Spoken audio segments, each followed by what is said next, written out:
ఇప్పుడున్న సిచ్యువేషన్లో car driving నేర్చుకోవడం అన్నది ఆర్టీఓ ఆఫీస్కి వెళ్ళానా, ఒక 1000 రూపీస్ పెట్టేసి లర్నర్ లైసెన్స్ కొన్నానా, ఆ తర్వాత 3000 పెట్టేసి లైసెన్స్ కొన్నానా, రోడ్ మీదకి వచ్చానా, నలుగురిని చంపేశానా, జైలుకి వెళ్ళి కూర్చున్నానా అన్న విధంగా ఎక్కువ మందికి అయితే మారిపోతుందండి.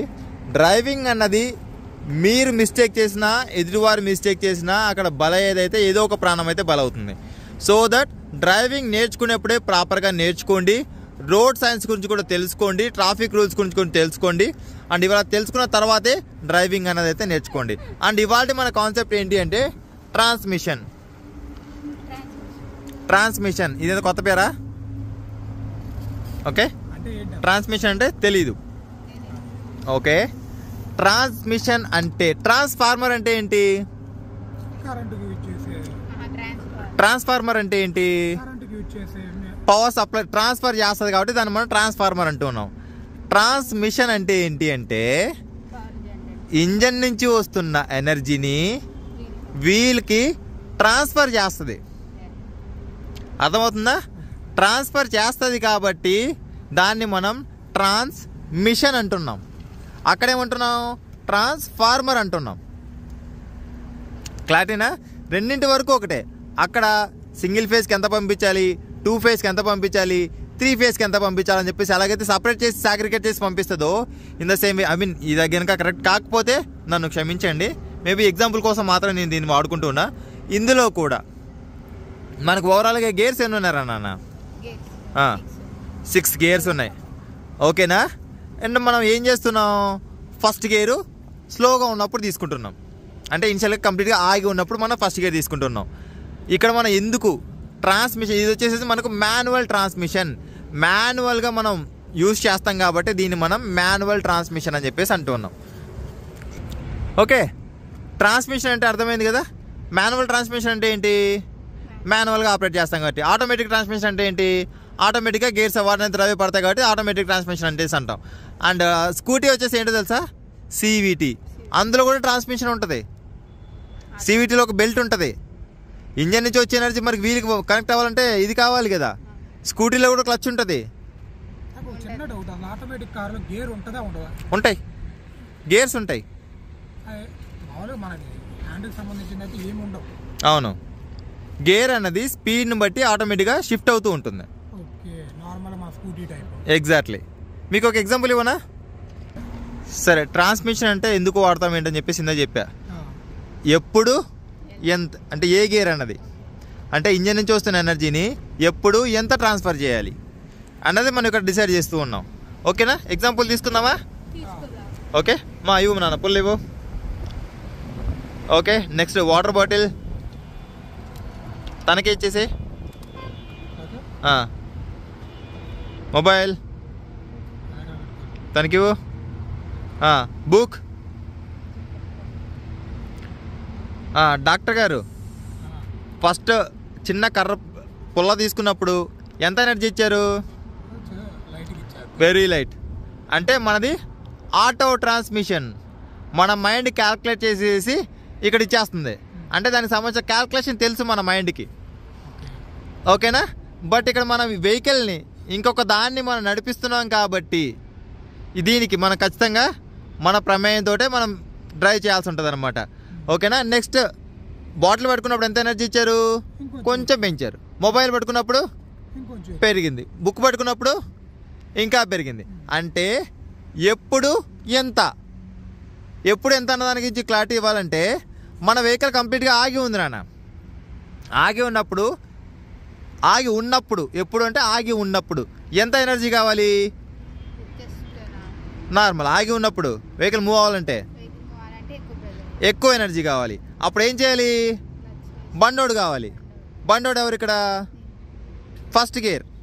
నువ్వు బండోడు ఏంటి సన్నగా ఉంటేనే. ఓకేనా? ఫస్ట్ గేర్ అన్నది ఇక్కడ బండోడు. ఎక్కువ ఎనర్జీ పక్కన పెట్టదాం. ఇక్కడ మన టెక్నికల్ బాడీ వెహికల్లోకి కారులోకి వెళ్ళిపోదాం. ఓకేనా? ఇక్కడ మన వెహికల్ ఆగి ఉన్నప్పుడు వెహికల్ మూవ్ అవ్వాలంటే ఏం చేయాలి? మనకు ఎక్కువ స్ట్రెంత్ కావాలి. ఆ స్ట్రెంత్ ఉన్న గేర్ ఏంటి? First gear. Okay, vehicle move అవుతుంది.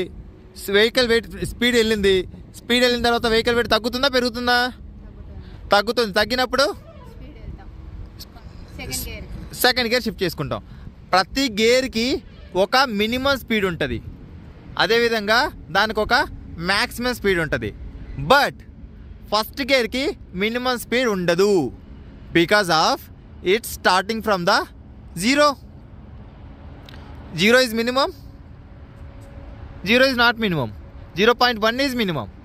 కాబట్టి ఫస్ట్ గేర్కి మినిమం ఉండదు, టాప్ గేర్కి మ్యాక్సిమం ఉండదు. క్లియర్? ఓకేనా? అంటే చిన్న ఎగ్జాంపుల్, నువ్వు ఎంత వెయిట్ లిఫ్ట్ చేయగలుగుతావు నాన్న? 50. 0 to 50 అంటే నీ మినిమం అనేది 0 నుంచి స్టార్ట్ అవుతుంది, 50 వరకు నువ్వు లిఫ్ట్ చేయగలుగుతావు. మీరు 10 to 70. ఓకే, మీ అన్న 30 to 100. అంతేనా? ఈ విధంగా ట్రాన్స్మిషన్ కూడా ఉంటుంది నాన్న. అంటే ఇక్కడ మనకు ఓవరాల్గా ఒక 5 గేర్స్ అని చెప్పేసి అనుకున్నట్టయితే కనుక స్లోగా వెళ్తున్నాం.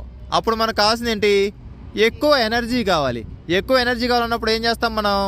ఫస్ట్ ఆర్ సెకండ్ గేర్ తీసుకుంటాం. ఫస్ట్ అండ్ సెకండ్ గేర్ అనేది స్లో గేర్స్. స్లో గేర్స్ లో మనం స్పీడ్ వెళ్ళలేం. 6th గేర్ నుంచి ఫస్ట్ గేర్కి డైరెక్ట్గా రాలేం. ఎందుకు రాలేమంటే నువ్వు ఒక 100 కిలోమీటర్ స్పీడ్లో వెళ్తూ ఉంటావు. 100 కిలోమీటర్ స్పీడ్లో వెళ్తున్నప్పుడు సడన్గా 10 కిలోమీటర్ స్పీడ్కి రాలేవు. 5th 4th అంటే ఏంటి? స్పీడ్ ర్యాండంగా తగ్గుతుంటూ రావాలి. ఒకేసారి వెహికల్ స్పీడ్ అలా కొట్టిన వెంటనే అక్కడ ఆగిపోదు, జీరోకి రాదు కదా, ఒక డిస్టెన్స్ వెళ్ళే కదా ఆగుతుంది.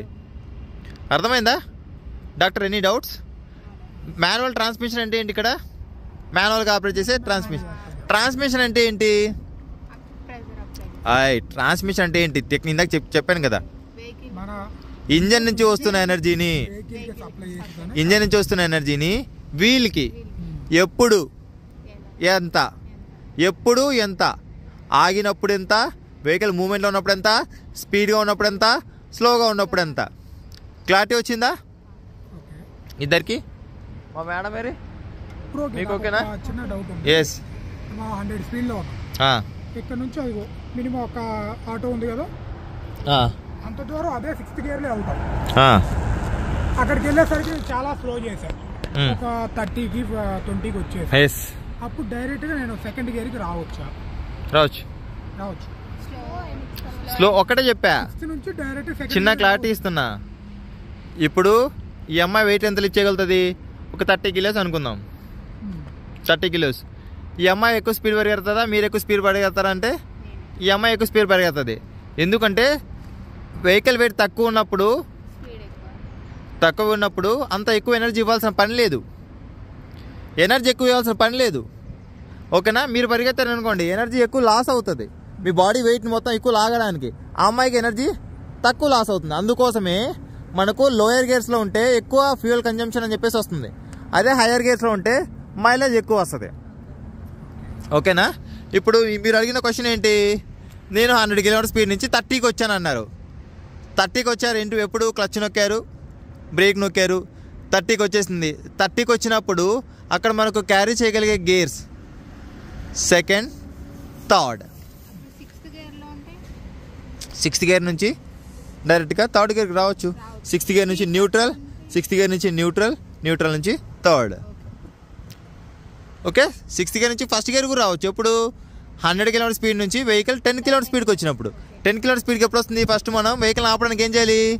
క్లచ్ నొక్కుతాం, బ్రేక్ నొక్కుతాం, రెండు క్లచ్ ఇంజన్ని ఆపేసి ఇంజన్ నుంచి ఫస్ట్ వెహికల్కి ఎనర్జీ వెళ్ళకుండా, వీల్కి ఎనర్జీ వెళ్ళకుండా కట్ చేస్తాం, వీల్ స్పీడ్ని కట్ చేస్తాం, తర్వాత మనం గేర్ అనేది యూజ్ చేసుకుంటాం.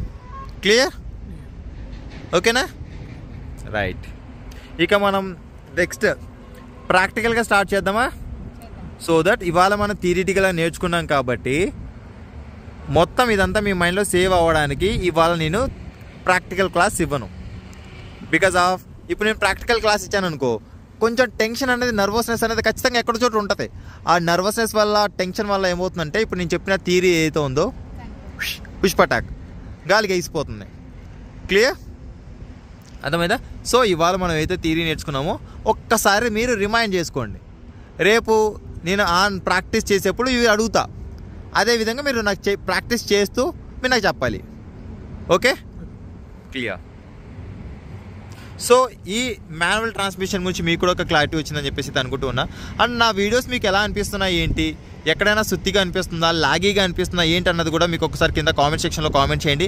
నేను ఈ ఎగ్జాంపుల్స్ తోటి నేను అండ్ దీంతోపాటు కూడా ఇంత లెంతీగా చేయడానికి కూడా రీజన్ కూడా ఏంటి అంటే మీకు ప్రతి ఒక్కరికి అంటే మినిమం నాలెడ్జ్ ఉన్న వారికి, చదువుకున్న వారికి, చదువు లేని వారికి కూడా అర్థం అవ్వడానికి మాత్రమే నేను చేస్తున్న ప్రయత్నం అండి. సో ఇప్పటికే మీకు క్లారిటీ వచ్చిందని చెప్పేసి అనుకుంటూ ఉన్నా. ఈ వీడియో కనుక మీకు నచ్చినట్లయితే లైక్ చేయండి, అదేవిధంగా మీ ఫ్రెండ్స్ అండ్ ఫ్యామిలీ మెంబర్స్ కూడా షేర్ చేయండి. Thanks for watching. Bye. Seat belt ధరించండి, హెల్మెట్ ధరించండి, సురక్షితంగా ప్రయాణించండి, అంబులెన్స్కి దారి ఇవ్వడం మాత్రం మర్చిపోదు. Please don't drunk and drive. బోలో భారత్ మాతాకి జై.